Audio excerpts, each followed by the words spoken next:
And all I said, this is it. And from day on, from day one, 2008 to up to now, I'm so happy that I didn't give up. I thank Allah so much. I can't thank him enough for just giving me the steadfastness and the motivation to stay with it. And man, I just can't count all the blessings I bestowed upon me. Brother Junayd and all the brothers, man. I never forget the Johnson 50th anniversary. That was like a family reunion, man. I really didn't want to leave. I told my wife, let's move to London. She said, what? Yeah, I said, London? I don't know. I said, well, hey, if that was up to me, if I wasn't married, I really believe, I know I would be in London, moved in London. Because that's beautiful there. Yes, but I don't want to keep up nobody else's time, sorry. I just get so excited talking about my experience. And I know Brother Rahman wanted me to say some experience about the penitentiary. Yeah, I can say a little bit because when I first got there, and what brought me to Islam is how they prostrate to Allah. I said, man, that's the way to prostrate to the master. We his servants, we have to humble ourselves like that. I loved that, how they prostrated. Trust me, believe, Nation Islam trying to come recruit me. But I listened to their messages and said, man, they prejudices are like the Caucasians. I don't want to join some kind of community like this. Don't get me wrong, they got good views about the black neighborhoods and stuff, but overall, no. They talk bad about the Caucasian people and other races, and I said, no, this is not Allah about love. And I didn't convert to Nation Islam, but I was Al Islam, and I love that. I know it's a lot of negative and penitentiary, but it seemed like Allah had to isolate me to insulate me, to get me away from all this madness in this world. Fifth Ward neighborhood, Oak Cliff neighborhood in Dallas, and to get me understand and say, that's the only positive thing I can say about the penitentiary. I converted to Islam.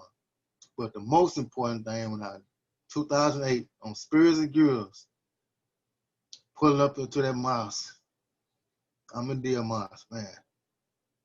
And I never forget about this, I forgot his name, brother. It's a hard name, but when I went to Itama in Silver Springs, he kept saying, this is it, brother. Don't let nobody run you off. This is it. This is it. And I that stuck to me. The words he said. This is it. Don't let nobody run you off. Allah told me, don't let them run you off, because Satan really trying to get some of the. Now I ain't saying nothing negative about the Ahmadiyya brothers, but some of them kind of did some things that made Satan think that say this is not it either. So no. But when that brother said that, it seemed like Allah answered my prayer like, no, he kept saying it to me like it was tears coming out, and I said, man, this is it. Don't let nobody run you off. And I thank Allah for that brother there. I forgot his name, but he travels a lot. Big, stocky doctor. I don't know his name, but he told me, this is it. Don't let nobody run you off. He kept saying that, and that stuck with me. I thank Allah for everything. I really do believe that I know I'm in the right spot. Now, I always pray for all y'all, all my brothers and sisters in the Ahmadiyya community around the world, especially ones getting persecuted in Pakistan. It seems like a big thing come to my heart, almost drop tears how they getting persecuted just because they believe in the Prophet Messiah, alayhi salam. Kind of relate to us, black people, it's what we're going through now, how the Caucasians look at us because of our skin color. So I can relate to the Ahmadiyya brothers in Pakistan and other places where they get persecuted. Thank y'all for letting me speak on this. Assalamu alaikum wa rahmatullahi Allah. And Jazakallah, brother. Amazing opening. And I remember being a 15-year-old, seeing you at the mosque and meeting you, and Yes. The love and the passion you would meet brothers with to this day still sticks with me. And you mentioned Khalid Bhai, and he is indeed a very loving brother in Houston. So I'll turn to Brother Junayd Latif, who was born in New Jersey. He's about 43 or 44 years old. He was born Ahmadi, and his mother and father are both pioneers in this Jamaat. His mother was actually even mentioned in the khutbah by Huzur yesterday, but we'll get to that later. So Junayd bhai, if you could give a brief introduction about your childhood and where you grew up in Jazakallah. Jazakallah, Rahman Bhai. Jazakallah for having me on this program. It's a wonderful story. Talking about your introduction into the Jamaat, Brother Mikhail. Really enjoyed that. It was very inspiring. My story, was a little different. Being that I was born Ahmadi. But a lot of the same challenges I think Brother Mikhail went through. A lot of us who were born Ahmadi and African American, we kind of came up with some of the same challenges, and it became a challenge for our faith early on. As Rahman was saying, I grew up in New Jersey. I was born in New York, grew up in New Jersey. I'm actually 45, if you could believe that. But so yeah, the time where I grew up in New Jersey, it was before 9/11. It was before I think large waves of immigration were coming in to the country. So Islam was unheard of almost. People never saw women walking around with hijabs, never heard Muslim names before and things like that. So we were very strange to our neighbors, growing up. My mother, she chose to wear the full niqab after she had heard a khutbah from the third Khalifa at a convention that he had attended back in the 70s. And from that point on, she, didn't just wear a scarf, she wore the full niqab, where she had her entire face covered, and she wore these big sunglasses that would even cover her eyes and everything that, surrounded her eyes. So, so you could just imagine, how different that is today in, 2020, when, we've had 9/11, we've had troops all over the world, and we know all these names, and we've got a president with an Arabic name and all that. And it's strange now, but back in those times, people had no idea what that what that was. I can remember my mother was telling me about how she'd be sitting in the car, looking through her coupons, about to go into the grocery store, and the police would come to the car and knock on her door and say that he got calls because there was a thief. People thought there was a thief sitting in front of the car, in front of the store, because she's fully covered and only her eyes could be seen. And so she would explain to him, what's going on. And so, being that different, having a family that was that different, it was a challenge for us. I should say, speak for myself and just say it was a challenge for me, being different, growing up in a school where there may have been, one other Muslim in the school, but, you really, his parent, you couldn't tell he was Muslim outside of maybe by his name. And, and then, in our, town, there's just no Muslims. So, there was a inferiority complex I think I developed, early on, to where I just wanted to be like everybody else. And, so, I would be, honestly ashamed, when my mother would come and pick me up. And I remember one time I was in my grammar school, and I was in 5th grade at the time, and my younger sister, was in 1st grade, and where we entered into the schools were on the opposite sides of the school. So after my mother had dropped me off, she left to take my sister on the other side of the school, and I'm standing on the side of the school with all my classmates, and we're all laughing, talking, and a group of kids comes running around the building. They're like, "Hey, man, there's a ninja around the other side of the building. There's a ninja over." And You know, I was in the, I was in the kung fu movies and, you know, flying stars and, you know, swords. And I was like, really? So all of us, we all ran around the, you know, the school and get to the other side of the school. There's my mom standing there with my sister. And I'm like, oh man, you know, so we all just run right past them around to the other side of the school. Everybody's like, did you see her? Did you see it? And I'm like, what are you talking about? I didn't see it, did you? You know. So, you know, little situations like that, you know, just kind of built a sense of discomfort. And my mother used to always say, you know, that what we're working towards is something different from what everyone else is. And the outcomes of their lives are going to be based on the actions that they're taking right now. And the outcomes of our lives are going to be based on the decisions that we're making right now in our lives. And I think about that all the time right now. You know, because as you said, Hazur had mentioned her in his khutbah this past Friday, and talked about the sacrifice. And as I've become an adult and grown in Ahmadiyya, it's always been her example that has stayed with me when I felt I needed to be strong, when I felt I needed to stand my ground as a Muslim, when I needed to declare myself as a Muslim. Because I can remember her being in the most uncomfortable situation, the situation, you know, where, you know, where it just is so out of place. You know, we'd be in, you know, down south somewhere at the NASA, you know, museum or something like that. And she's there in full niqab, you know, with confidence, with her kids all around her. And anywhere she went, and her spirit always came out. Even though people couldn't see her face, she would engage with people and put them at ease, and just had this very peaceful spirit about her.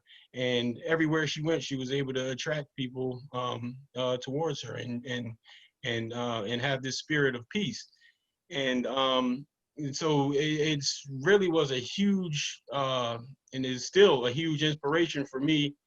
And really the thing that gives me any type of courage to go out and do anything in the name of Islam in the society that we live in. And when I think about defending Islam, all I think about is my mother. And that's what she did her entire life, was defended Islam for us and to show us that it's okay to be different. It's okay to not be like everyone else, because now time is showing us that the path that these people that I was looking up to at that time, the path that they walked has ended up to where we are right now with, you know, our political situation the way it is, you know, with conflicts here and there, with broken homes and abuse on so many different levels, you know, from, you know, spouses to children to, you know, on and on. So, and then I look at the environment that I'm blessed to have, you know, with my wife and my children. All of this is based on an environment that she created and that she maintained and made us understand was extremely important. And so, you know, I didn't, you know, at the time as I'm living through it, I'm not realizing what I'm experiencing. You know, all I'm thinking about is, man, I can't do anything. I can't go out. I can't, you know, I can't listen to this. I can't watch that. So by the time I'm a teenager, I've been kind of hanging out with my neighbors, you know, who are all non-Muslim, and, you know, you're getting introduced to different concepts, different ideas, different things that, you know, I knew I wasn't supposed to be doing. And, you know, so it kind of created this element of a double life. And that maintained for quite a while. So I would be going to the Ijtimas or the conventions, and, you know, still, you know, when I get home, you know, go hang out with the guys and, you know, get into all kind of, you know, havoc. And uh, that that stayed with me for quite a while until I began to get older, and you start to see the repercussions of the decisions that you're making. And the friends that I was having, their lives are playing out as you would expect these lives to play out, where, you know, if people are having relationships, you know, with girls, or if people are drinking or taking any kind of substance abuse or engaging in any kind of substance abuse, you know, there's addictions that start coming up, children start coming into the picture, and, people are living lifestyles that are totally counter to any kind of progress or any kind of peace in their household. Because I'm doing the things that I'm doing or spending time with people, I'm able to look and see the life in the home that my parents established as compared to the homes of my friends. And you can see the obvious difference in peace. You know, you go outside of the house and it was just like a whirlwind. Everything is crazy. And as soon as you get back in the house, you know exactly what you're walking into, and the prayer is being done, what type of environment is going to be, who's going to be in the house. It's a safe space that you can just come back to and just rest, relax, gear yourself up to go back out into the crazy world and, experience all these wild things again. So as you get older and the taste for those things begins to diminish, and I began to really start to understand or start to think about which direction I wanted to take my life. I realized there was no place. Every time I thought of myself in the future, I always saw myself as a Muslim in a Muslim household with a Muslim wife. And I was realizing that this direction that I'm going right now is not going to get me to that end space. And if I'm not going to get to the place where I'm going to be like my parents, then I'm going to end up in this space where I'm going to be like these guys that I'm hanging out with. And that, shook me. It was a very stark realization to see that, I was traveling further and further away from my own good. I was moving down a path that had been laid out for me based on what society was saying, but there was no benefit in it. And the thing that my parents had been telling me in this path that they had set out was consistently showing me over and over and over and over and over again that the only result of that path is stability, is peace, is consistency, is what ultimately gave me a feeling of security and peace. So so eventually after a few bumps in the roads and here and there, I determined that that what my parents have been telling me for all these years is actually the truth, and I have to start trying to put some energy into doing things this way and into doing the things the way that they're suggesting in order to get the results that I'm hoping to get in my life. And so at that point, I hadn't really believed in prayer. This is by the time I'm like 22 or 23, and I would get in trouble and I would say, Allah, if you get me out of this, I'll never do it again. And you get out of it and then go back to doing some old crazy stuff again. But around that age, it just became obvious that there was no other option, for me. If it's either I'm going to go one way or another, and I never liked doing anything halfway. So if I was going to be that, that's what I wanted to be. But if I wanted to be something else, and I said, I'm going to give my all to it. And so I really began to pray and try to draw Allah's help into guiding me and giving me the strength to maintain a certain direction and personality and focus and faith in order for me to, become the person that I need to be.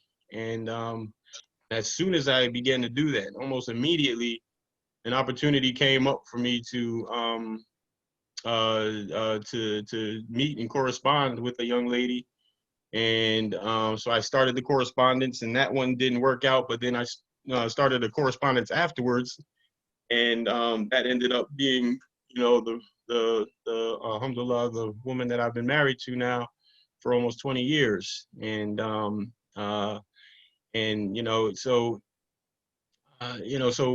the grace of God, I had a upbringing that, where I had people that prayed for me. And that's the only thing that I think that really saved me from ending up in a lot of the situations that people that I had chosen to be with as friends. That's the only thing that saved me from having the same outcome in their life, is that I had people around me that sincerely prayed for me. My parents, we talk about some of the pioneers. There was Uncle Muhammad Sadiq and Uncle Bashir Afzal and Uncle Bilal Ibrahim and Uncle Munir Hamid, and all these people were like family to me. My parents had so incorporated Islam into their lives that our blood relatives weren't as close to us even as our Jamaat relatives. So there was Uncle Salim Malik and Uncle Imtiaz Chowdhury, and it was just on and on. Pakistani, African American, Uncle Yahya Sharif, there was so many people that, had so much hope in us.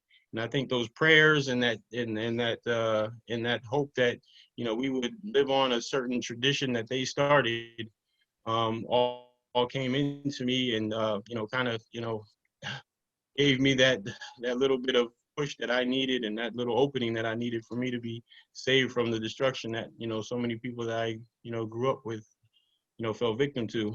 So, I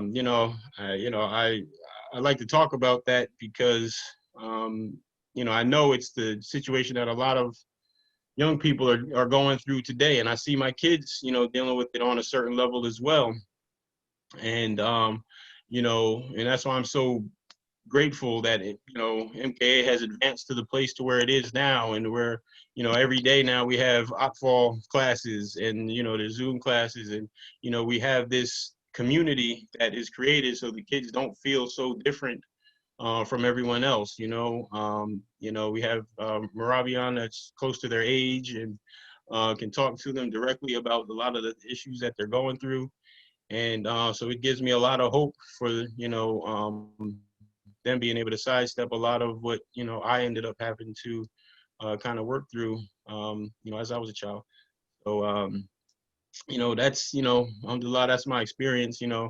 If there's any questions, I'd love to answer questions or anything like that related to it. But if I can go on, Rahman Bhai, if you like, or leave it there. So Jazakallah, that was a beautiful opening as well, and I think your situation growing up is very relatable for even first generation Pakistani Americans. A lot of struggles you mentioned, I feel like I faced in my life, and I feel the same way. That the only reason I still have somewhat of an attachment with the Jamaat is because of those prayers of our elders. And inshallah, I want to come back and talk about some of those pioneers as well, and maybe some experiences that you, and I know your entire family is very close with Khilafat. But before we go there, I would like to ask Brother McCall, when we spoke earlier this week, you mentioned a few experiences you've had with the Hazur, our Khalifa, and that included the UK trip, and then also your sentiments when you first met him. So I think everyone would benefit from hearing those as well. Brother McCall, if you could. Yes, that experience is I'm speechless on that, because I feel like it was like yesterday when I met the Hazur. Like Allah continue to be his helper in every which way, and that right there alone really motivated me to stay into the Jamaat as well, because meeting him and meeting him face to face is let me know that Allah himself had love for me, because no one else like you all had prayers from your family to guide you to the right spot. I didn't have that. So by me staying with it and seem like Allah just blessed me to meet the holiness, his holiness, just that experience in London, like I say, is like a family union. And I didn't really want to leave. I didn't want to leave it. Then I met him in Houston for 2018, I believe, and my wife and I seemed like that was very beautiful experience for my wife and I as both, because I really needed that push, the extra push, because like I say, Satan always dealing with me because of my past and things like that. But by me continuing to stay and be steadfast in his Jamaat and meeting the Hazur, knowing that he is a companion of the promised Messiah, alayhi salam. It just, by itself, it's a motivation. It's just like an exercise. You want to give up, but you say, you know for a fact, if you continue to do these push-ups, you're going to see the results. And like and if I continue to do my prostration, which is my push-ups now, and stay steadfast, ain't no way in where I can turn back and go back where I was at. Allah brought me too far. I mean, even though I still have negative coming from my family, like I was saying earlier, I have days off, and I know my dad, he don't mind me playing in the house, but he have a household, and I don't want my wife to sleep on the couch. So that's really why it's kind of hard for me to come to visit to Houston. I want to come visit Houston, but my money ain't looking right to come. But I'll say about the Zur, oh man, that's a blessing to even have a Khalifa, one man leading talking about so million people, and we come together and we organize so much, like we practice this, but we're not practicing it. Allah's love and blessings and grace upon us that show us already know how to conduct ourselves amongst anybody we come across. And for us to just, man, just like, to me, Hosea like Moses, guiding his people, just guiding us to that to keep us on the mustaqim, you know, and that's a blessing within itself, because no other religion you can find, no religion like that. One man, I mean, one single man got millions of people, and we obey. And I mean, I know I do. Hopefully, everyone obey his commands, because that's commands of Allah. That's words of Allah, not him. It's only Allah. Because I know that for a fact. It's Allah's words.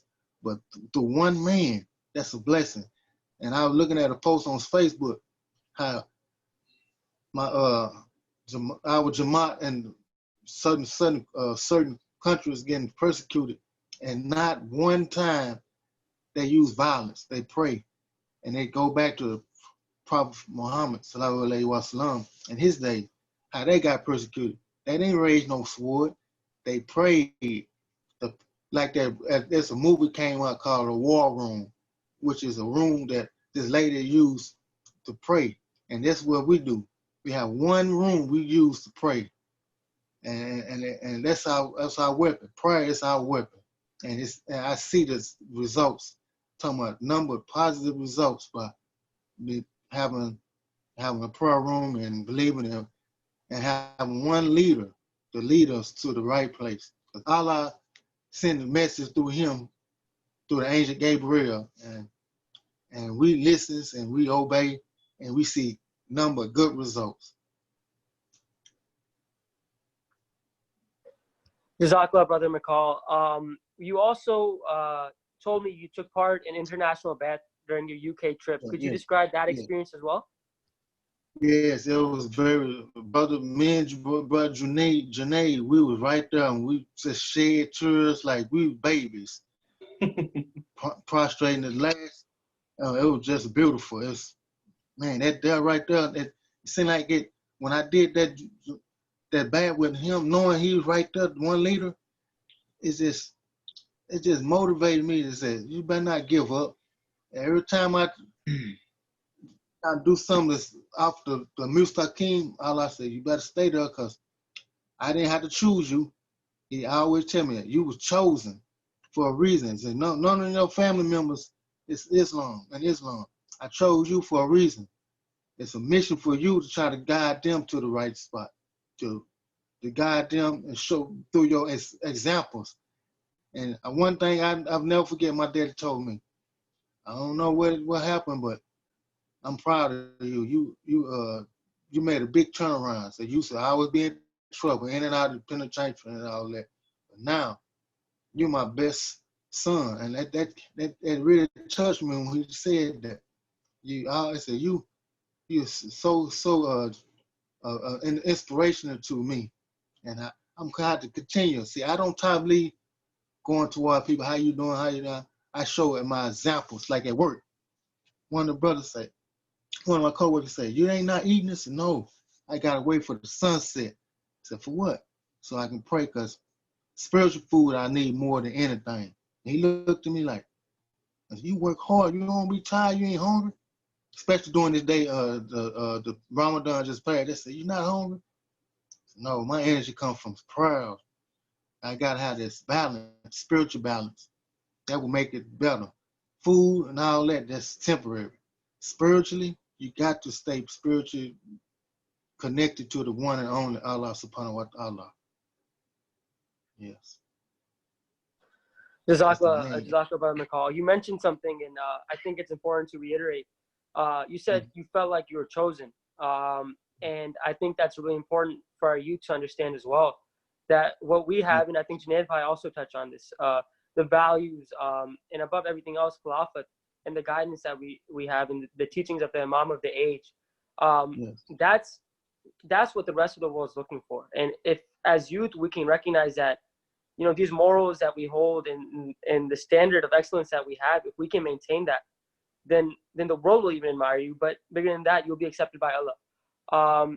So I wanted to turn to Brother Junayd Latif, since he had the privilege to interact with a lot of our pioneers who also grew up in this society and held on to his faith. And he had the example of those brothers and uncles, such as Brother Munir Hamid and Muhammad Sadiq. So if you could describe some experiences, some things that stuck with you that you saw in them, that I would really appreciate that.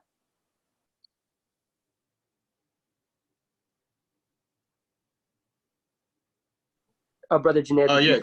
Jazakallah. Most of my experiences were up in the Northeast, the country. So that was kind of New York, New Jersey, Philadelphia. So, so the pioneers I've had, most experience with, I guess, would be Brother Muhammad Sadiq, who was very instrumental in my father's conversion. Brother Nuruddin Latif, who was from New York at the time also, who was a Jamaat scholar and, very well read in Jamaat literature. And what happened is, these were family to me, you know what I mean? If I thought of my uncles, I would think of them, Uncle Munir, Uncle Bilal. And, we would have, my father would have cookouts at the house, and, everybody would be there. And, I just remember all of them just sitting for hours and just discussing, certain books. And, I just be in the other room playing, and, they just, have just these hours long conversations about, just Jamaat philosophy and, what the Caliph was saying. And so it was always, just kind of a backdrop to my life. And, as a child, you just don't really realize what it is that that you're actually experiencing, and you don't really appreciate it, until those moments have passed and you're able to look back on them and really realize what was happening. But I can, I remember my Uncle Bashir Afzal, who was older, he was probably one of the elders of all the ones that I remember at that time. And he was a hafiz of the Quran in English, and he could, he could recite at least large portions of the Quran just in English. So he knew, it wasn't that, he was very comfortable with the message that the Quran was delivering in his own understanding, in his own mind, in his own, in his own language. And, I just remember him as being, very humble, very humble soul. And my parents would, or my mother would drive an hour to pick him up, or 45 minutes to pick him up, another half hour to pick up Uncle Afzal from the mosque, and then another half hour to get Uncle Muhammad Sadiq from his house, and then drive to the mosque. So it'd be like this, 2-hour-long journey just to go to Juma or to Sunday programs. And Uncle Muhammad Sadiq was blind at the time, and for Juma, he didn't always know who was going to be picking him up, but he would just go to his porch and just sit down on the porch, and there was always someone who would come and be there to bring him to the mosque. And his relationship with the Khalifas was tremendous. So I saw him in one of in the early picture that was posted. He was sitting off to the left, and I think he had his sight at the time in the picture. But I can remember the fourth Khalifa, when he came to the U.S., as he was delivering his speech, he had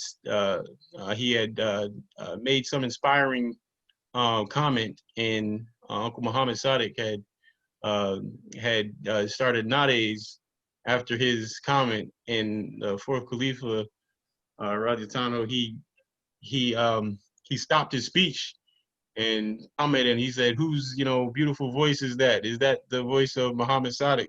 And and he gave him acknowledgement at that moment. And his relationship with Uncle Sadiq was very close, and he really held him in high regard. And I can remember in the North Jersey Jamaat, after he had visited, he had made it an instruction that only Muhammad Sadiq could lead prayers in that mosque as long as he was alive. And for the rest of the time that he was living, he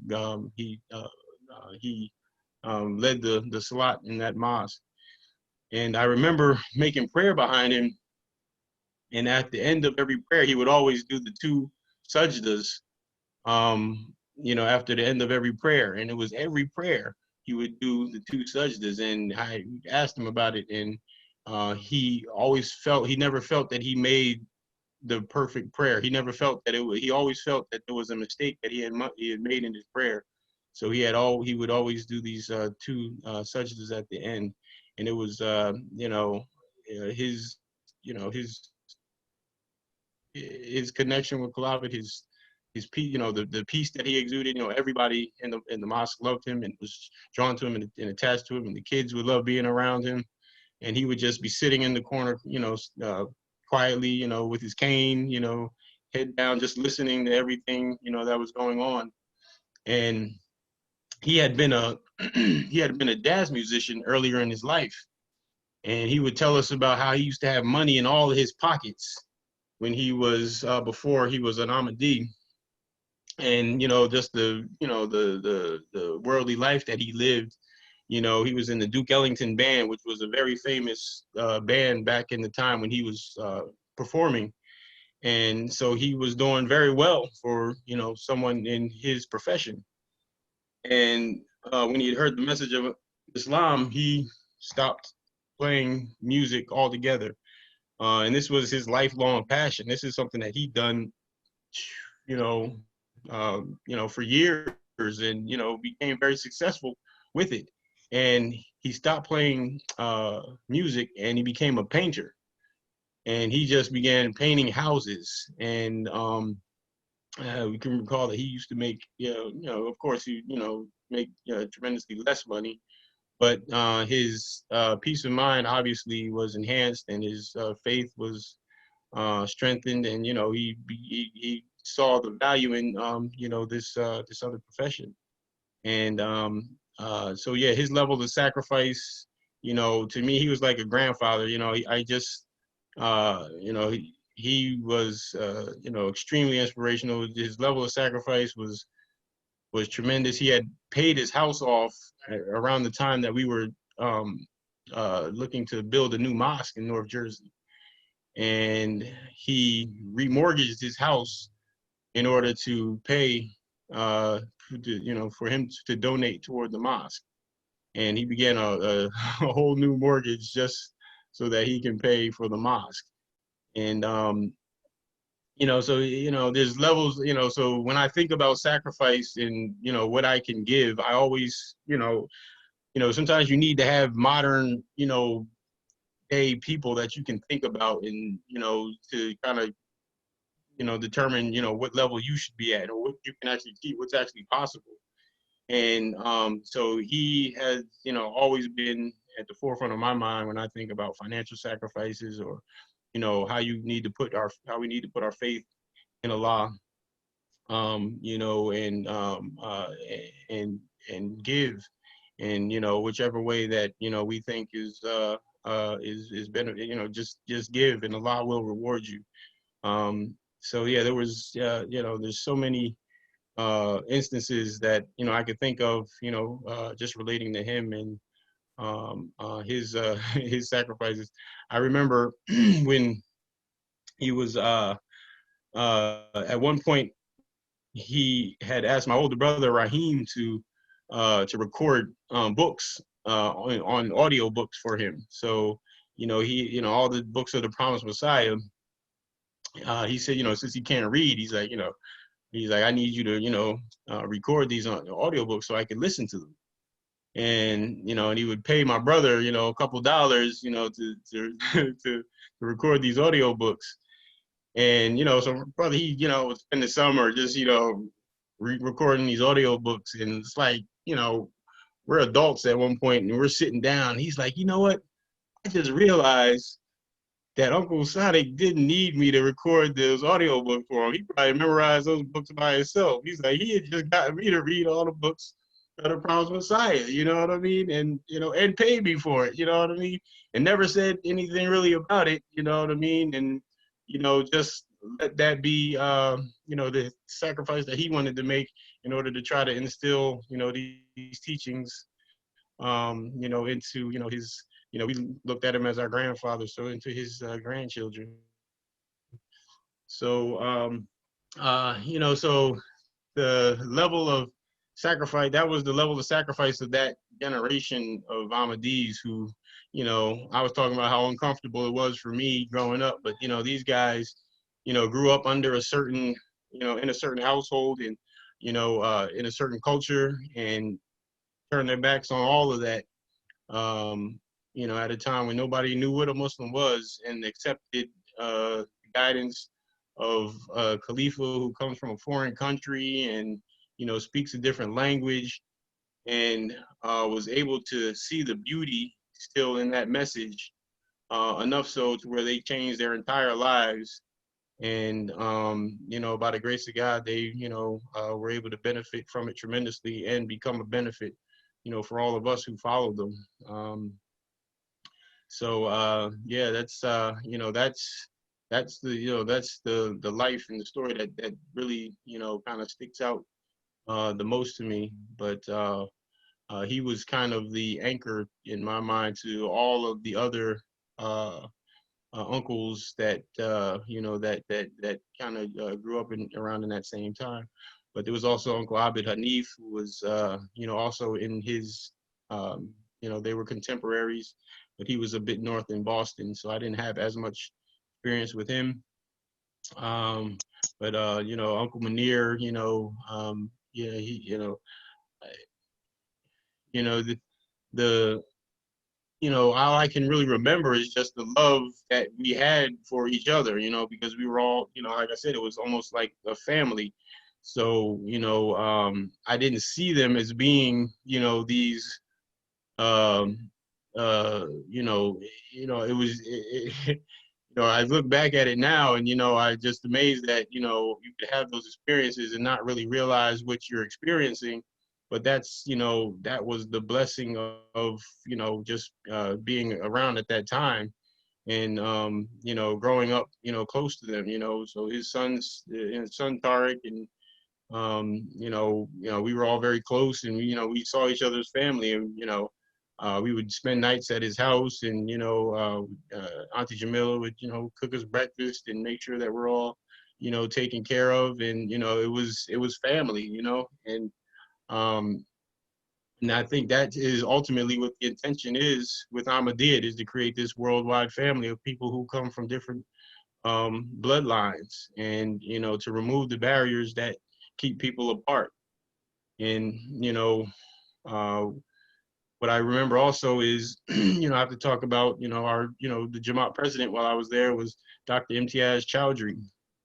who was, saw him as an uncle also, who was, we were very connected to, and, we spent time at, his home, and, I call him still to this day, uncle. When I see him, I greet him like he's my uncle, sincerely. Uncle Salim Malik, Dr. Kaleem Malik's father was the person who helped my father change his name when he had first became Muslim. So he was a lawyer in Pakistan, and when he came to the U.S., he was helping my father get through all of the paperwork and and with everything that needed to happen for that to happen. And we were very close. We all grew up in we all part of the New York Jamaat together, and eventually the North Jersey Jamaat. And so I see them as my my brothers, my real cousins, and so we all shared, this moment, and I'm just so appreciative that my father always forced me to be comfortable in those situations, because I used to go, you go to the mosque early on and say, I don't have any friends. He's like, well, you have to make friends, because this is where we're going to be. So you get in the mosque, and it's just like anywhere else. You're not gonna get along with everybody, but eventually you find the people that that you can connect with, and you create these relationships, and and those relationships, they transcend any kind of racial or cultural boundaries, and that environment has helped me through to this day to see brothers from all over the world, and to be comfortable in any circumstance, any situation that that I end up in. What do you mean? Okay. So yeah, so so the lessons that I learned as so the lessons that I learned, that I learned, alhamdulillah, have stayed with me, and and have informed the way that I try to raise my kids, and the way that I want them to see, all their uncles, throughout the Jamaat, and to help them to be comfortable, as they navigate the world. And so each of those elders that I spoke about had a tremendous impact on me, and the perspective that that I have today, and the love that I have in my heart for everybody who calls themselves an Ahmadi. And I'm able to identify that commonality very quickly, just through the spirit that all of us have in Ahmadiyya, and through that spirit we're all connected as one. So I really appreciate that, those lessons that that elder generation laid down for us. Alhamdulillah. Jazakallah, that was a really powerful. I said a few powerful incidents in there that literally made my jaw drop. This picture shows the blessed brother Muhammad Sadiq. I believe, and if I'm wrong, you can correct me. He is the one on the right. Yes. In the middle is brother Yusuf Latif. Yep. And on the left, I was on the Amure Kharja call, and I was surprised, but I think that's your father. And he looks just like brother Rahim. So this is an amazing picture, and Jazakallah Amjad Bhai for sharing that, so we could put a face to the name. And again, those incidents were just so inspiring. So you mentioned this global family, and I want to say I feel the same way. I have family that's blood related, that's non-Ahmadi, and I honestly tell you that I feel more connected to my Ahmadi brothers. I feel like this spiritual bond is stronger than blood for sure. And of course, it's the blessings of Khilafat, and there's no other community that has this. I'd like to ask Brother McCall. You mentioned your family and how this Jamaat has also taken that role for you. If you could elaborate a bit on that, Jazakallah. Say it again. I'm sorry. I didn't quite hear you.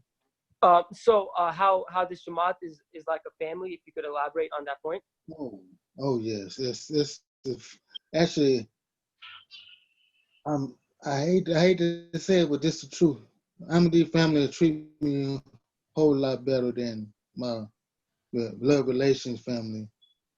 Some of my blood relations family treat me well, but Ahmadiyya family is just actually that's the family I'm really connected with. And I'm gonna be honest with you. When I pray 5 times a day, I don't really. I hate to say this, but I don't pray for my relation family as much as I do for the Ahmadiyya family. I really, I can be straight honest with you.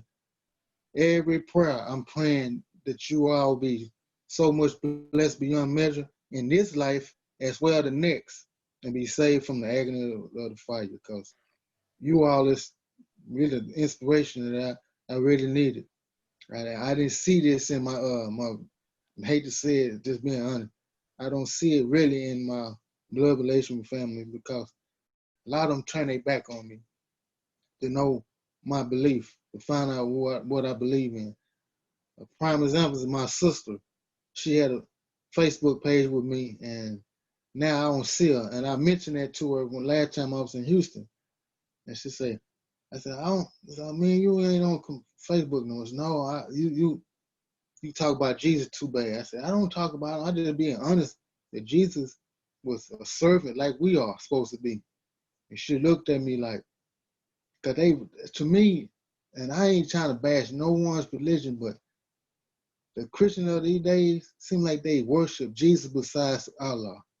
And I know for a fact that's not the right religion because it's a surah in the Quran speaks about the cave, which speaks about the true Christians in the early age, how they believe and they was tortured and persecuted, had to run, excuse me, and escape from persecution into the cave. And they believe in the oneness of God. And not trying to be funny, my family, they don't. Because, when I be down there sometime, I go to church with them. And mostly it's all about Jesus. Thank you, Jesus. I'll be saying in my head, but Jesus, not trying to downgrade you. What he doing for them? It's God Almighty looking for us. That's why I mentioned on Facebook, our eyesight, our hearing, speech come from God. Our food and water come from God. How is it y'all thanking Jesus for it and he ain't had anything to do with it and really don't know is y'all thanking him for this, and that's why my sister looked at me like, and that's who I was mentioning. I wasn't mentioning my whole family because my dad don't mind me praying at his house. But last time I was down, my sister, she didn't really invite me to her house because she know I'm gonna do my prayers, and I know she didn't want to say it, but Allah brought it to my attention. That's why she don't want you there because you praying to me, and they don't pray to you. I mean, he said they don't pray to me; they pray to Jesus. And I try to, and I'm still asking Allah to please give me a good example, show them a good example from me, through me, that the wonders of God. Actually, I sent a post about all the prophets, how they prostrated, and they said all the prophets was Muslim, and they don't understand. All the prophets was Muslim, because Muslim being totally submitted to the will of the Creator. Ain't no way around it. There's no way around that. I mean,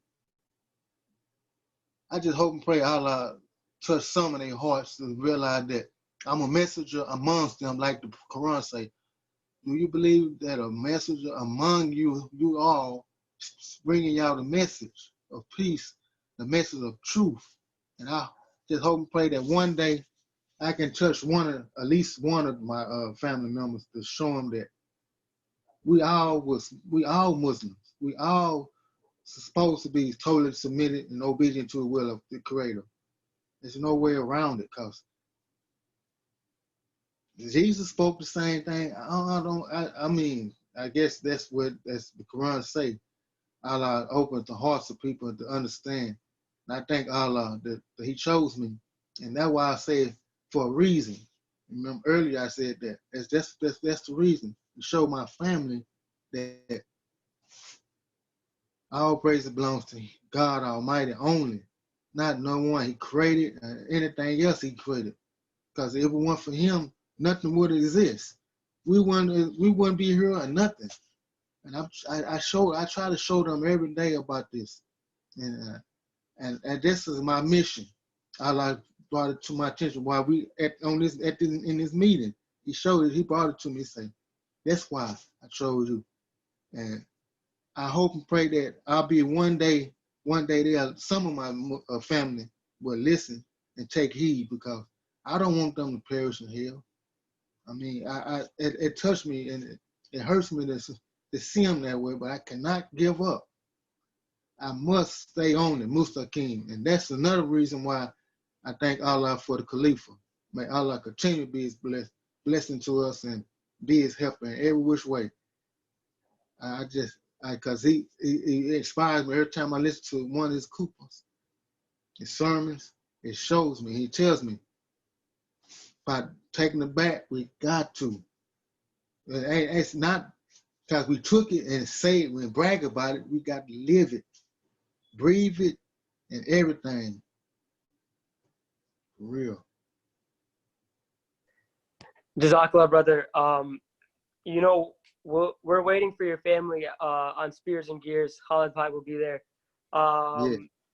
I'd like to ask Junayd Bhai to make the concluding point for this part of the program, and then we'll move to question and answer. And Junayd Bhai, don't worry too much about time, but could you please describe some personal experiences you've had, your parents have had with Khilafat that, you know, all of us may benefit from? Jazakallah. Oh, alhamdulillah. Wow. So, yeah, it's almost like, where do you start? My whole life is what it is because of Caliphate. The structure, the things that we, the things that we value, the things that we keep ourselves away from. Caliphate is basically the structure of our lives. If the Khalifa says it, that's what we do. There's no, I don't know how else to say it. There's no, Caliphate is, at the moment I realized that I was Ahmadi, and, I really started benefiting from me being an Ahmadi was the moment that I tried to make the Caliphate's or the Khalifa's mind my mind. And, if he says it, then that's what's right. There's, so, for an Ahmadi, it's just hard to identify a moment, because your whole life is guided by whatever is said that Friday sermon, you know what I mean? Or whatever is expressed in the latest khutbah or speech that someone said that brought to light some wisdom that the Khalifa or the Khulafa have mentioned. And those anecdotes determine what the next decision is going to be on how I approach my job, how I approach my wife, how I approach my children, how I engage people in the world, so Caliphate is the running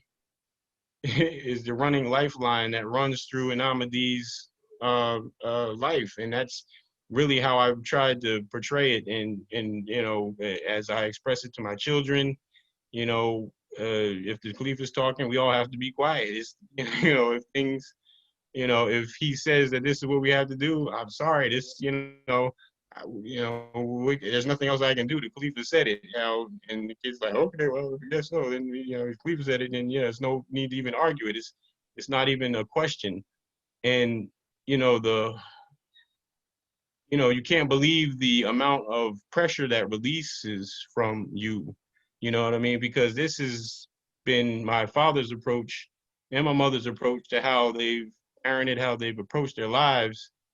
And it's not theoretical. You know, I've seen the practical results of living our lives in line with the messages that the Khalifa delivers. You know, my kids were just, you know, we just were playing video games, and I was letting them play violent video games, and then we just heard on one of the Atfal classes that the missionary imam said, you know, that the kids shouldn't be playing, you know, video games with guns. I told the kid, hey, that's it, you know, is no more. And they're like, well, okay, I guess, you know, because it's not even an option to discuss anymore, because, you know, this is something that's come through Caliphate, you know what I mean? And we know, and it almost released me, because I used to try to figure out, is it good? Is it okay? It's not that bad. And now it's like, okay, now I know for sure. And I'm comfortable now, and I'm happy with the decision, and I'm happy that I've got this reinforcement to push something that I felt was right, but I really wasn't sure if I was being too overly protective or what or not. And you know, so we have this safety net that's beneath us, you know, or that's holding us up really. And you know, we have, you know, we're protected by this this fail safe, that as long as we go in whichever way that direction is pushing us, then we're going to be okay. And it's borne out to be the truth, you know, time and time again. You know, was it last year, 2 years ago, where Hazur was saying, you know, stock up on food. You know, you're going to need like 6 months of food, and you know, my wife and I was like, all right, well, you know, go stock up on food, and you know, and I'm buying the food, like, man, are we really gonna need this? And I think, well, you know, hey, it can't be anything wrong with doing it. And you know, when this whole thing hit, you know, the COVID thing hit, you know, we're sitting on, you know, 6 months supply of food, just, you know, and you know, so the comfort of knowing that this was a direction that had already been given to us, you know, even a year before, by our Khalifa, to get us prepared for, you know, this, you know, situation now that we're, you know, dealing with.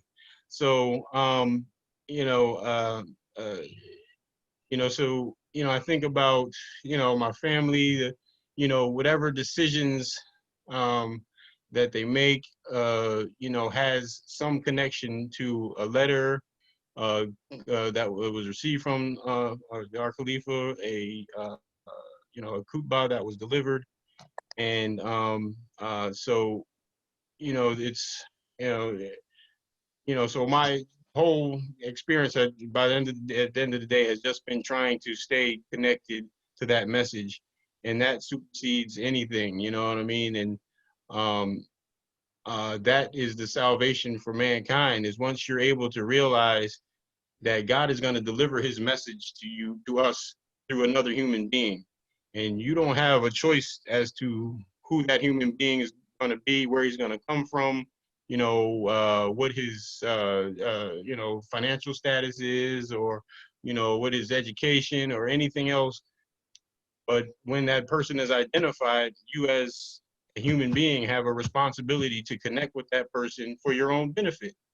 And, you know, and so here in America, you know, we've been so trained to stick with our own group and hear things from our own perspective, and you know, it's got to be said one way in order for it to resonate well with me, or it's got to come from this way, or you know, and Caliphate removes all of that if you allow it to. But if we continue to try to hear Caliphate through and translate it or dissect it based on our cultural or educational, nationalistic, you know, backgrounds, then it's going to muddy the message of what the Khalifa is saying, and we're not going to be able to gain the full benefit of whatever that instruction is.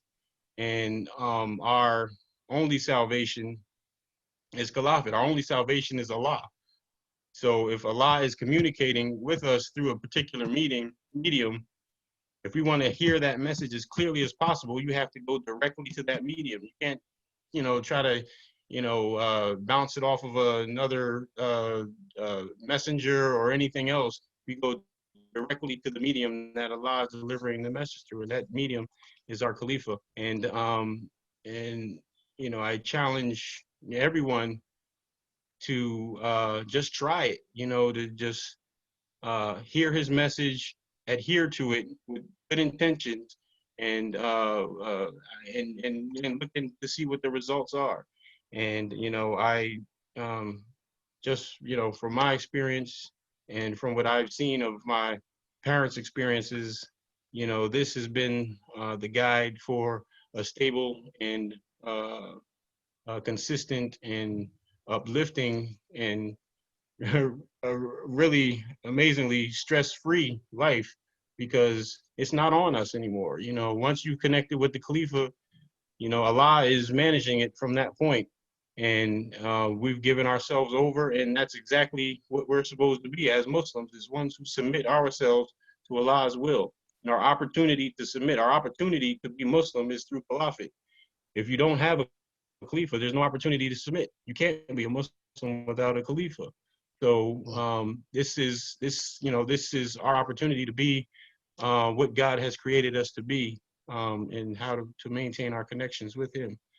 So I hope that that gives it. I didn't give anything specific, but that's more of a general view from my perspective on how Caliphate, how I see it, how it's impacted me in my life, and how I try to create an environment of Caliphate and the spirit of Caliphate around my children and future generations, inshallah. Jazakallah, and I think that was just as valuable as a specific incident, or actually more valuable.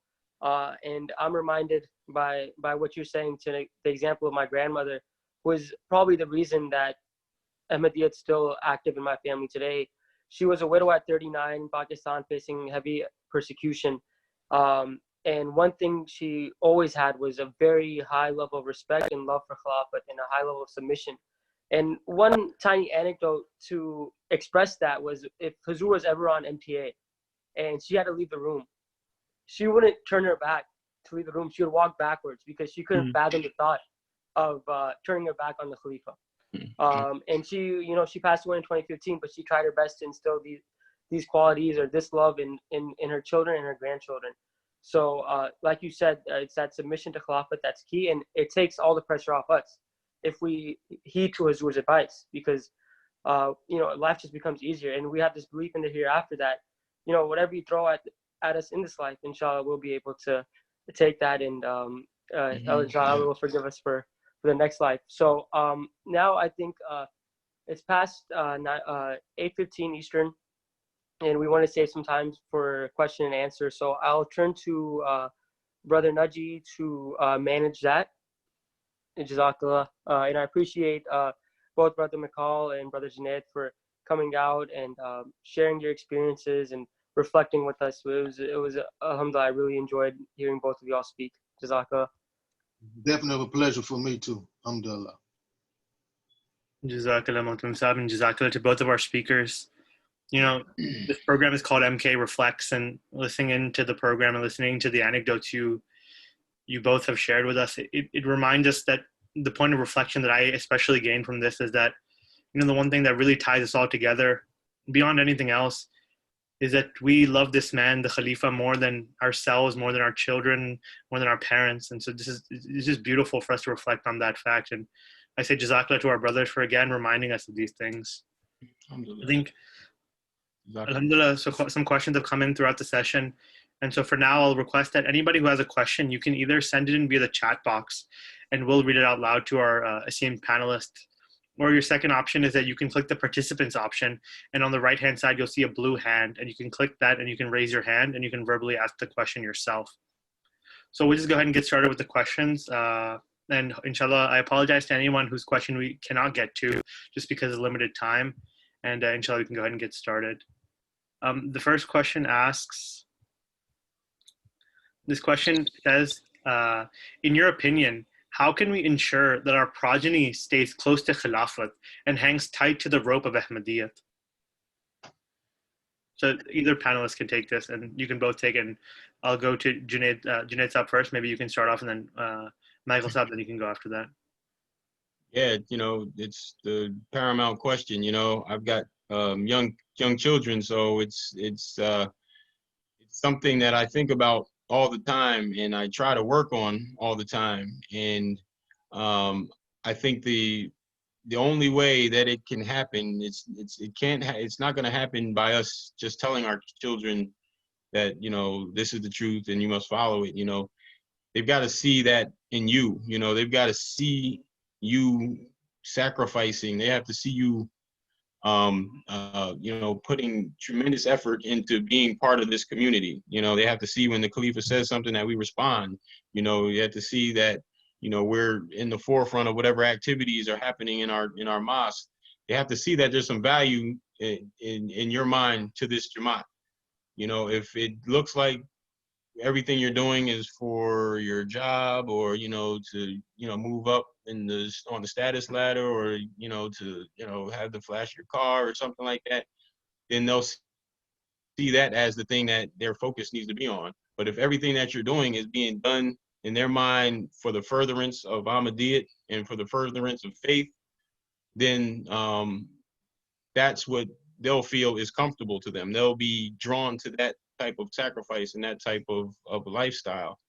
So they have to see you at the end of the day. I think praying is tremendous, because all of this is, at the end of the day, is a lesson in how we can build a better connection with our Creator. So if everything you're doing is not ending in more focus on prayer, or more consistent level of prayer, then it's going to be hard for your children to really have a real connection with them. I think Khalifa, all Khulafa have said that, if you really care for your children, then you have to pray for them. That was a quote of the Promised Messiah initially. And, that is the true expression of care for your children, is that you have to sincerely pray for their well-being. And if you're sincerely praying for their well-being, then you'll be acting out your faith in a sincere manner that your children will see, inshallah, and hopefully they'll see how inspired you are by it, and they'll follow that inspiration, in their lives, inshallah. That's my belief, inshallah. Inshallah, it's a beautiful, beautiful answer, Junayd Sahib. And so now we'll come to Mikhail Sahib. Maybe you can give your input on this question as well. Well said, Brother Junayd. Only thing I can say, unfortunately, my daughter, she stayed with her mother. So, my wife and I don't have any kids together, so my daughter stayed with her mother. And only thing I do, I pray for her, and I always text her, please pray every day and every night, because God is our only help. I always tell her that. It's the only thing I can just tell her, because she don't see me often. But I always tell her to pray, because God is our only help. I always instill in her every text I tell her. After every text I tell her, please pray every day and night, because God Almighty is our only help. But what Latif said, that's well said, though. But unfortunately, I don't have access to have her to see what I do. But when she over her, she pray. I ask her, come on, pray with me. Let's pray, bow down with me in prayer. So when she hear her, but unfortunately, she hardly ever hear her. But the only thing I can do is text her and tell her, please, please pray every day and every night, because God is our only helper. Jazakallah. So the next question asked, and this question again is for both panelists. The next question asked is, are there any particular moments from your time in Khudam al-Ahmadiyya that stood out to you and that reminded you of the brotherhood that we share? So I think the question generally just asks you both to maybe give some anecdotes or some general reflection on your time in Khudam al-Ahmadiyya. And neither of you look like that you're necessarily outside of Khudam al-Ahmadiyya, but I guess now it's out that neither of you are now Khudam anymore. Actually, I'm Ansar. I converted when I was Ansar, so I didn't have a chance to be Qadam Ahmadiyya because I converted in 2008 and I was already above 40 years old, so I was answering. But only thing I can tell the Qadam brothers, please, like Brother Latif said, please obey the Khalifa, because that's our only great example we have that for us all, actually, especially for the Qadam. Please believe in him and trust in him and obey him, because he not guiding you in the wrong direction. He keep you on the mustaqim. Jazakallah. Brother Junayd, you want to share maybe some incidents or some anecdotes? Yeah, well, and during my experience in Qadam is really what solidified my faith. As a young man, just the service of Qadam. When I got married in 2001, I was probably about 26, and I really just started getting active in Qadam at that time. And I moved to the Zion Jamaat, and it was Jamaat that was doing a lot of community service and engagement in the community. And it was kind of the first time I'd really seen Islam really going out and impacting the community around it. And it was inspiring. And being a young person at that time, and having national support encouraging you to go out, and you coming up with plans on how you're going to approach these different social service events and tabligh activities and things like that was really inspiring to me. And so just that experience of becoming a qaid, and connecting with other brothers who were passionate about trying to take over the world, as these few little young guys sitting in this small building and in this middle of this small town, you know what I mean?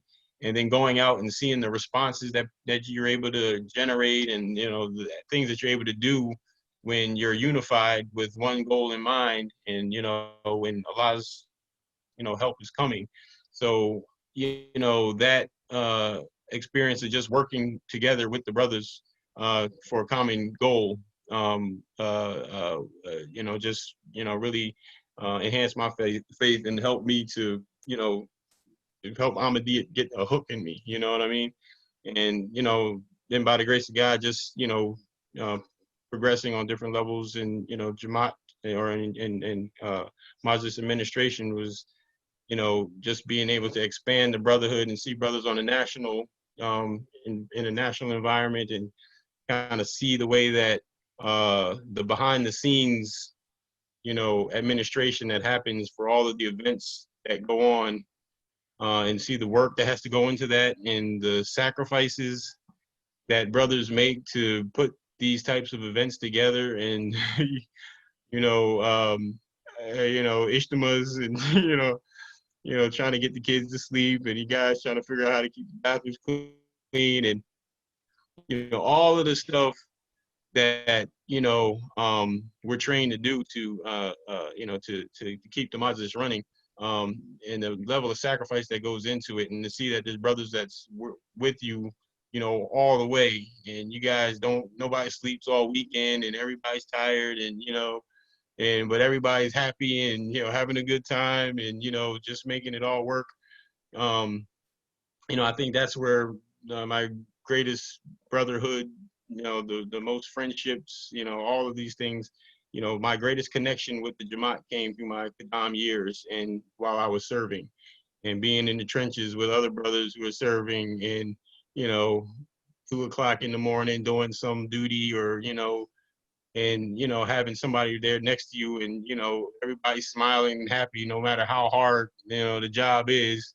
The person next to you is smiling and happy, and no matter what background he comes from, what his accent is, or anything else, we're all in this together, and this thing work. And so all those experiences created this global brotherhood ultimately. And it kind of, I think the height of that was experienced when we did our first trip to London as a group with Azor, as a group to have a Malakat with Azor. I believe the first one was just the Amla. I think it was just the National Amla who went on the first one. And, you know, to see that number of people, you know, I just thought about the, you know, the value that we put into that trip, you know what I mean? And people paid, you know, their own tickets and, flew out there and for no other reason than to be with the Khalifa of the time.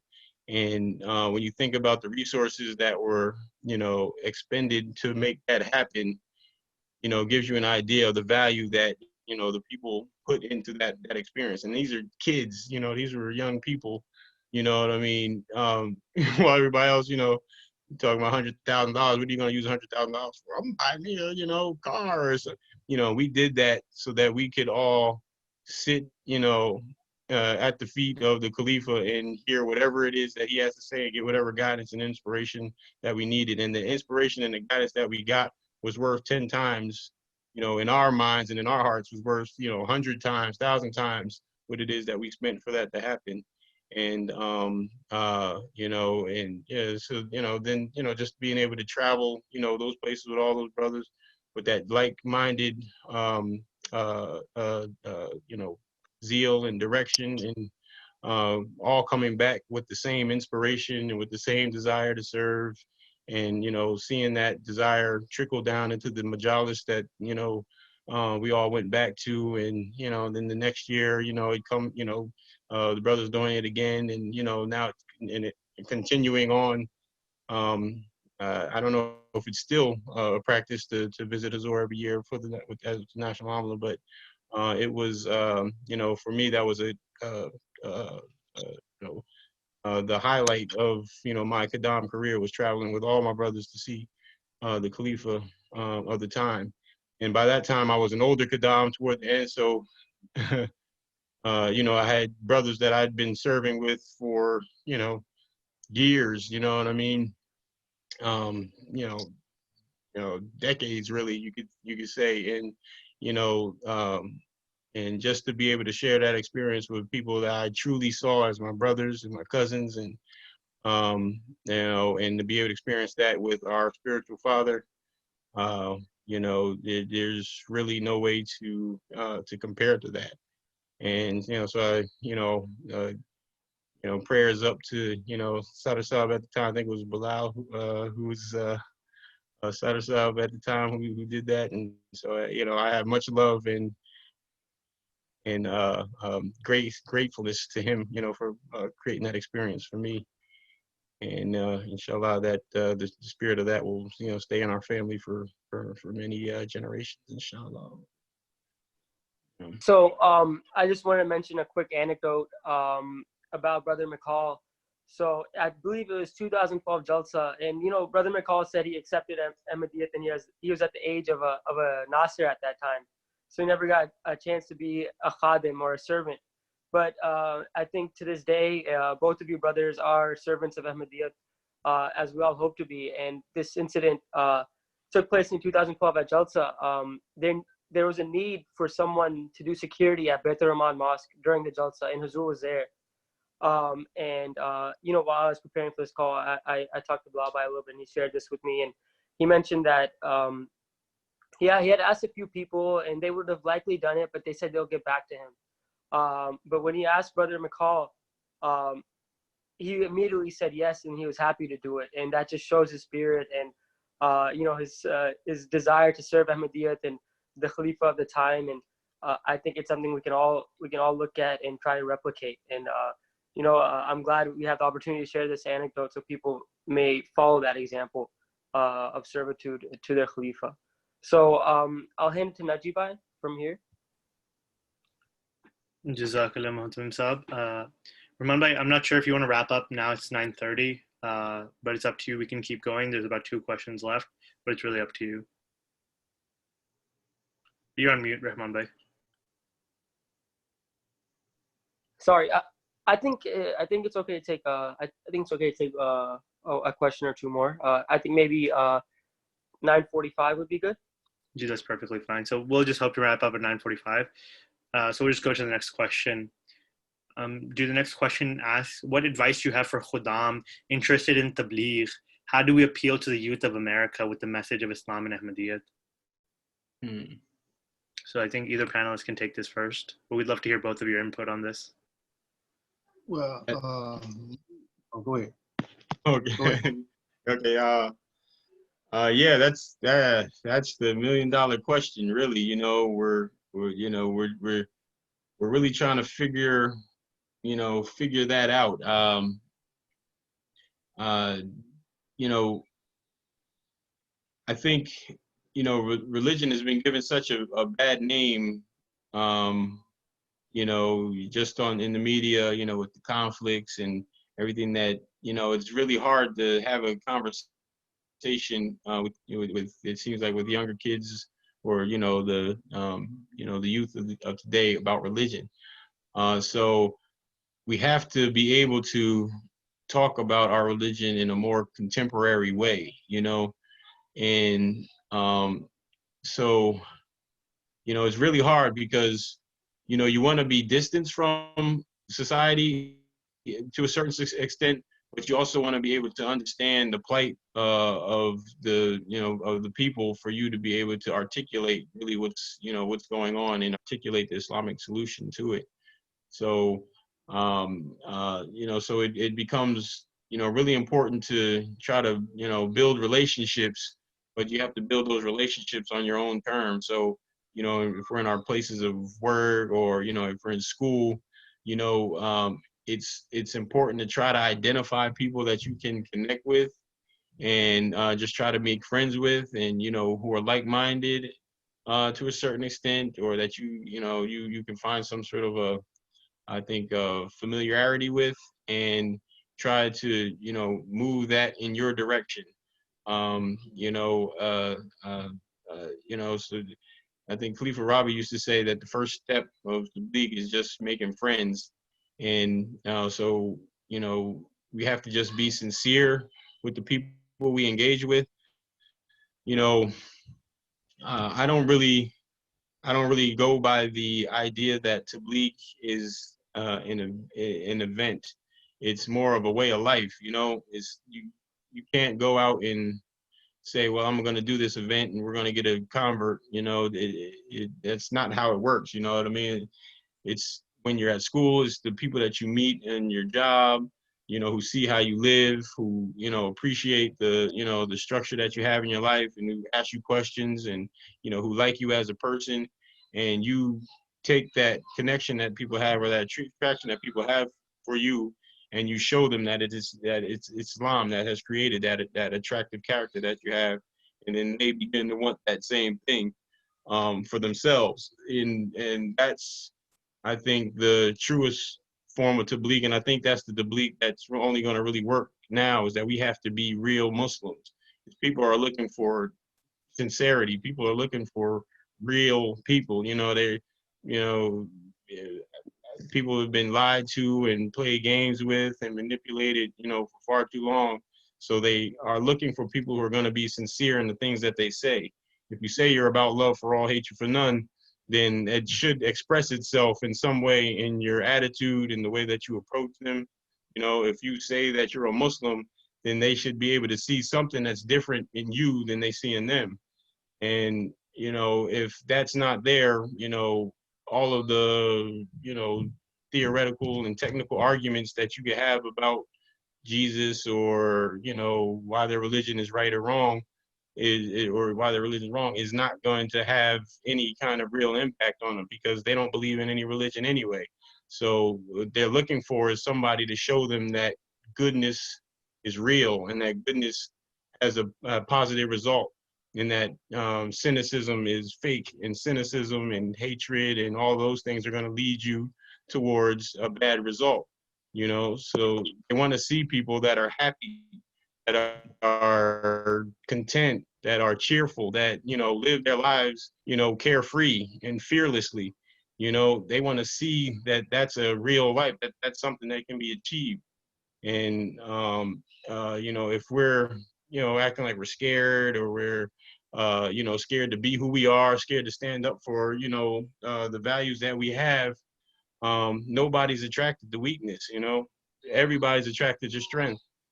So if they see that you are standing for what you believe in, you know, they may not believe in it, but they're going to respect your strength and that you're going to stand for it. And eventually, with this message that we have, if they listen, they're going to hear the truth in it, and they're going to come to it. But if you're hesitating and you're you know, apologizing or anything like that, then people aren't, you know, and there's not, you know, no one is going to be drawn to that type of an attitude.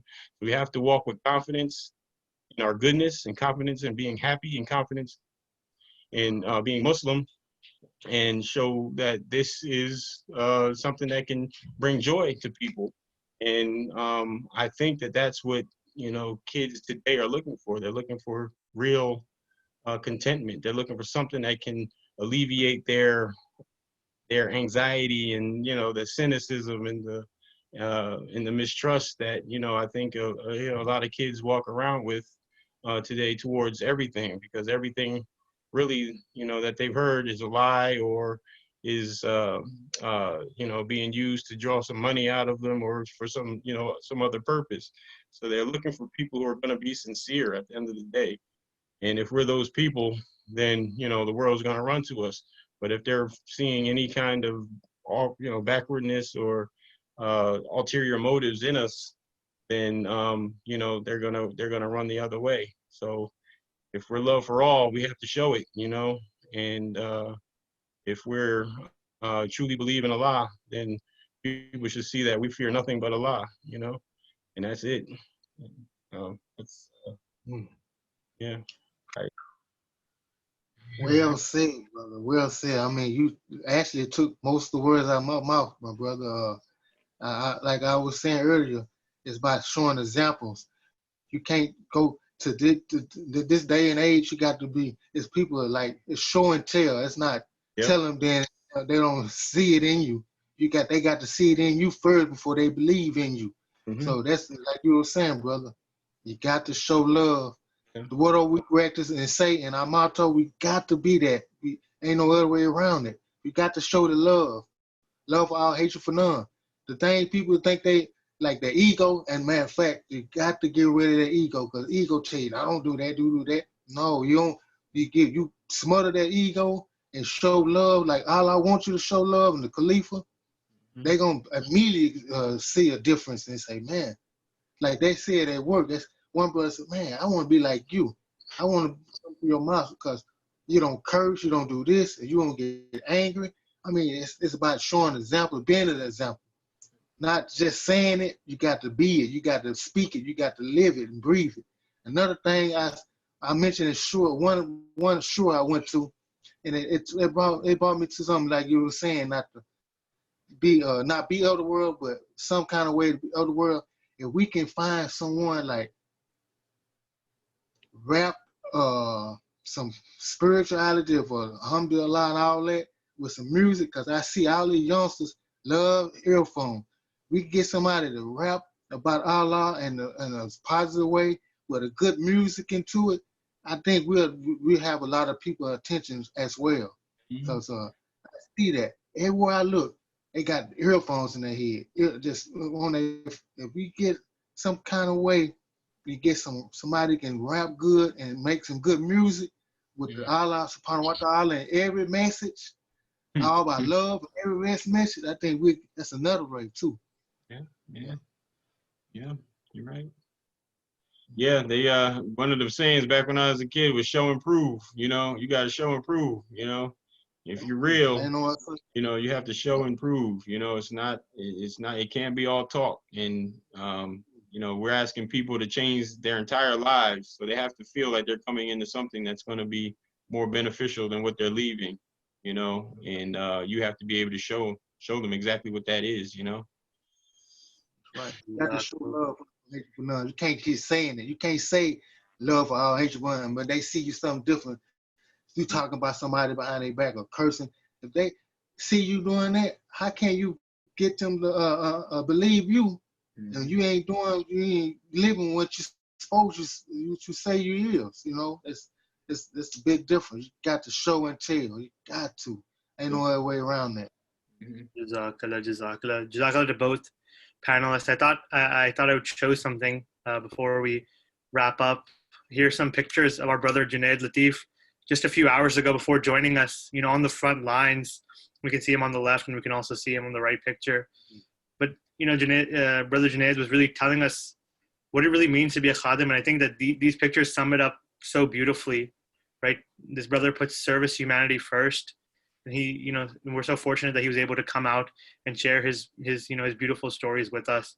And our brother Michael Banks, who really, I mean, brought tears to my eyes on multiple occasions throughout this session and reminded us how blessed we are to be members of this community and to be, you know, to be a part of this brotherhood.